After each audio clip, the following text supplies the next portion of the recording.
Hello दोस्तों, स्वागत है आप सभी का हमारे यूट्यूब चैनल पुष्पम एजुकेशन में।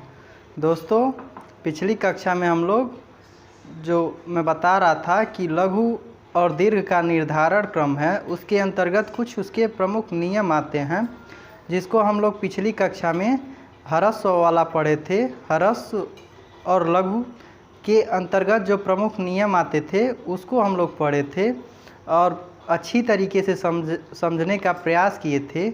अब आज की कक्षा में हम लोग नया टॉपिक पढ़ेंगे कि मात्रिक छंदों में दीर्घ निर्धारण का क्रम, यानी कि कल की कक्षा में हम लोग ह्रस्व के अंतर्गत आने वाले प्रमुख नियम को पढ़े थे। अब आज की कक्षा में हम लोग जो दीर्घ है उसका निर्धारण क्रम कैसे होगा और उसके अंतर्गत कितने प्रमुख नियम आते हैं, इसको आज की कक्षा में हम लोग देखेंगे। तो सर्वप्रथम तो हम समझेंगे दीर्घ किसे कहते हैं। मैं आप लोगों को बता रहा था कि ह्रस्व जो होता है वह उसकी गणना वर्ण मात्रा के आधार पे होती है और वह एक मात्रिक छंद होता है। अब इसमें क्या है कि जो दीर्घ है, दीर्घ का मतलब होता है बड़ा, और यह द्विमात्रिक होता है, यानी इसमें हम दो मात्राओं की गणना करते हैं। इसकी परिभाषा इस प्रकार है कि दीर्घ वर्ण में ह्रस्व या लघु की तुलना में दोगुनी मात्रा रखता है। दीर्घ वर्ण में ह्रस्व लघु की तुलना में दोगुनी मात्रा रखता है, यानी ह्रस्व में एक मात्रा की गणना होती थी, वह एक मात्रिक था, और इसमें दोगुनी मात्रा की गणना होगी, यानी इसमें हम दो मात्राओं को गिनेंगे, इसमें दो मात्राओं की हम गणना करेंगे। आगे कह रहा है कि दीर्घ वर्ण के लिए यस चिन्ह प्रयुक्त होता है, यानी इसका मतलब होता है कि दो मात्राएं। लघु के लिए हम लोग ऐसा चिन्ह का प्रयोग करते हैं और दीर्घ के लिए ऐसे चिन्ह का प्रयोग करते हैं।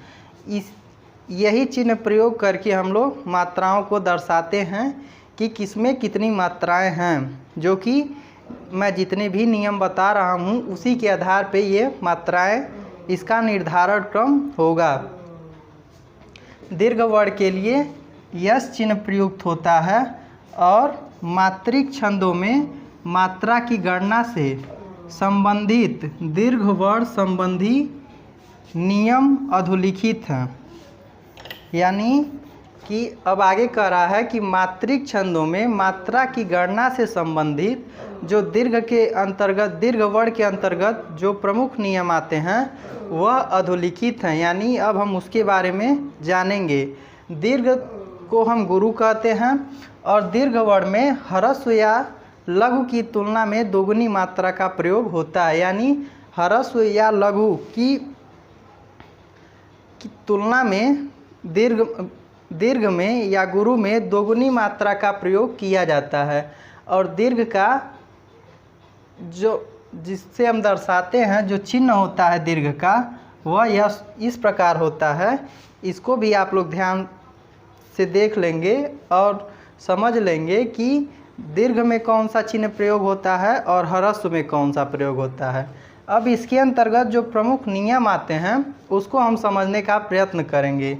पहला नियम कहता है कि संयुक्ताक्षर से पूर्व के लघु वर्ण दीर्घ होते हैं। उसमें कह रहा था कि संयुक्ताक्षर वर्ण लघु होते हैं, और इसमें कह रहा है संयुक्ताक्षर से पूर्व के लघु वर्ण दीर्घ होते हैं यदि उन पर भार पड़ता है, या संयुक्ताक्षर से पूर्व के लघु वर्ण दीर्घ होते हैं। संयुक्ताक्षर से जो संयुक्त अक्षर होता है उसके पूर्व का जो वर्ण होता है वह दीर्घ होते हैं।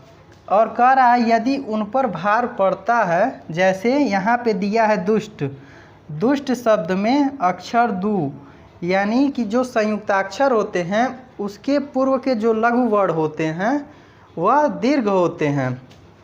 यदि संयुक्ताक्षर में नया शब्द प्रारंभ हो तो कुछ अपवादों को छोड़कर उसका प्रभाव अपने पूर्व शब्द के लघु वर्ण पर नहीं पड़ता। एक कंडीशन ये भी है कि यदि संयुक्ताक्षर में नया शब्द प्रारंभ हो तो कुछ अपवादों को छोड़कर उसका जो प्रभाव होता है वो पूर्व शब्द के लघु वर्ण पर नहीं पड़ता। यानी जो संयुक्ताक्षर में नया शब्द प्रारंभ होता है उसका जो प्रभाव होता है वह लघु वर्ण पर नहीं पड़ता। यही इस नियम में कह रहा है। अब अगला नियम कहता है अनुस्वार युक्त वर्ण दीर्घ होते हैं। अनुस्वार वर्ण दीर्घ होते हैं, यानी कि जिसमें अनुस्वार होता है, जो अनुस्वार से युक्त वर्ण होते हैं वह दीर्घ होते हैं। जैसे यहाँ पे आप देखेंगे कंत, तो कंत में जो ये कम शब्द है यह दीर्घ होगा, यानी इसकी हम 2 मात्राएं जोड़ेंगे। इसी प्रकार आनंद में भी है, यानी जो अनुस्वार युक्त वर्ण होते हैं वह दीर्घ होते हैं।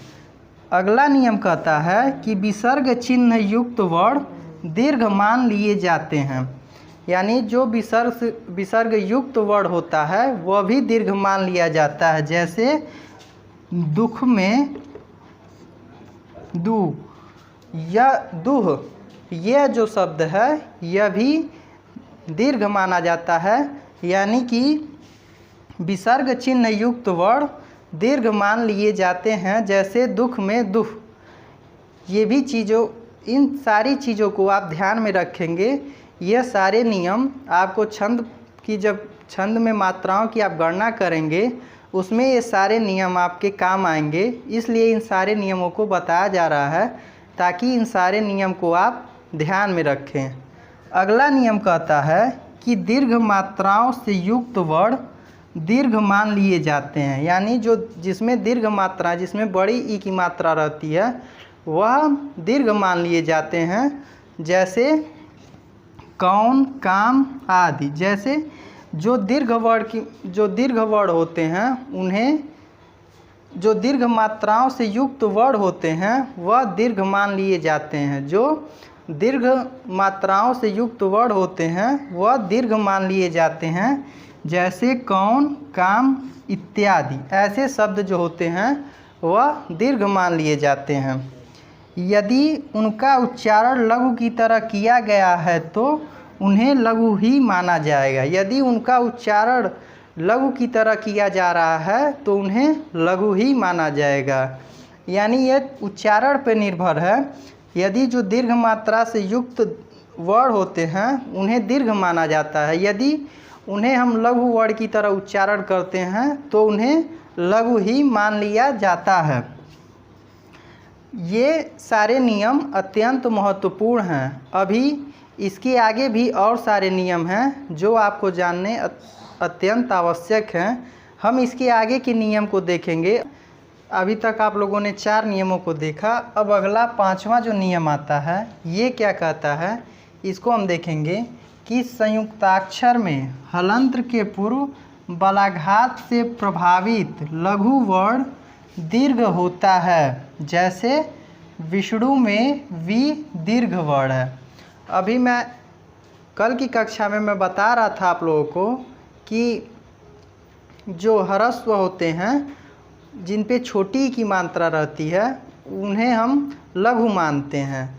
इसमें क्या कह रहा है, दीर्घ वाले में कह रहा है कि संयुक्ताक्षर में हलंत्र के पूर्व बलाघात से प्रभावित लघु वर्ण दीर्घ हो जाता है। यहाँ पे जो वी लिखा है, विष्णु में जो वी है इस पे छोटी की मात्रा है। अब आप लोगों ने ह्रस्व में नियम पढ़ा है कि जिस पे छोटी की मात्रा हो वहाँ पे एक मात्राओं की हम गणना करते हैं, यानी उन्हें लघु माना जाता है। यहाँ कह रहा है कि हलंत्र के पूर्व बलाघात से प्रभावित लघु वर्ण दीर्घ हो जाता है। यानी इस पे जो वी है ये बलाघात से प्रभावित है। जब इसका उच्चारण आप करेंगे तो स्वतः ही पता चलेगा। तो जब जो वर्ण ऐसे बलाघात से प्रभावित लघु वर्ण भी दीर्घ हो जाता है तो यानी इसकी हम 2 मात्राओं को काउंट करेंगे। यानी संयुक्ताक्षर में हलंत्र के पूर्व बलाघात से प्रभावित लघु वर्ण भी दीर्घ हो जाता है, जैसे विष्णु में वी। ये जो है ये छोटी की मात्रा है और ये लघु होना चाहिए, लेकिन यदि हलंत्र के पूर्व बलाघात से प्रभावित लघु वर्ण भी दीर्घ हो जाता है। इस चीज़ को भी आप ध्यान में रखेंगे। अब अगला छठा और अंतिम नियम आता है कि रेफ के पहले का वर्ण गुरु माना जाता है। यानी रेफ जिस भी वर्ड पे रेफ लगा रहता है उसके पहले का जो वर्ड होता है वह गुरु माना जाता है, किंतु र किसी शब्द के नीचे जुड़ा है तो वह लघु होता है। यानी जैसे ये र किसी शब्द के नीचे जुड़ा रहता है तो वह क्या होता है, वह लघु होता है। और यदि रेफ रहता है यह, जैसे ये शब्द हम देख लेंगे तो इसके पहले का जो यह वर्ड है ये हो जाएगा आपका गुरु। यानी रेफ के पहले का वर्ड गुरु माना जाता है, किंतु र किसी शब्द के नीचे जुड़ा है तो वह लघु होता है। यहाँ पे स्पष्ट है, जैसे मर्म शब्द में म के ऊपर जो रेफ है इसकी वर्ण मात्रा चिन्ह जो होगा वह गुरु होगा। यानी कि जो मर्म में म के ऊपर का र है उसकी जो हम वर्ण मात्रा की गणना करेंगे तो क्या होगा, वह गुरु होगा। जबकि नक्षत्र शब्द में त्र वर्ण की मात्रा का लघु चिन्ह उसे हम लघु कहेंगे। जो नक्षत्र में त्र है इसकी मात्रा लघु होगी, इसे हम लघु कहेंगे और इसमें एक मात्रा ऐड होगी। इसको आप एक बार और समझ लेंगे कि रेफ के पहले का वर्ण जो होता है वह गुरु माना जाता है। यानी किंतु र किसी शब्द के नीचे जुड़ा है तो वह लघु होता है। जैसे मर्म शब्द में म के ऊपर जो र है की वर्ण मात्रा जो होगी वह गुरु होगी, जबकि नक्षत्र में त्र की जो मात्रा होगी वह लघु होगी। यानी त्र जो होगा, त्र एक संयुक्ताक्षर है लेकिन इसको हम ह्रस्व मानेंगे, लघु मानेंगे। यह जो था, ये जितने भी नियम थे यह दीर्घ का निर्धारण क्रम था और यह दीर्घ के अंतर्गत आने वाले सारे नियम थे। नियम जो भी थे यह आज समाप्त होता है। अब अगली कक्षा में आपको जो छंद के प्रकार हैं वह बताए जाएंगे। छंद में जो भी महत्वपूर्ण टॉपिक है, यानी छंद को पहचानने का, उसकी मात्रा गणना का और उसके चरण पहचानने का जो भी नियम था वो सारी चीज़ें आपको बता दी गई हैं। अब हम छंद के प्रकार को देखेंगे अगली कक्षा में। आज की वीडियो आप अपने मित्रों को शेयर कर देंगे, लाइक्स कर देंगे। कोई त्रुटि होगी तो कमेंट के माध्यम से हमें बताने का कष्ट करेंगे। आज के लिए इतना ही। हम कल की कक्षा में देखेंगे छंद के प्रकार। धन्यवाद।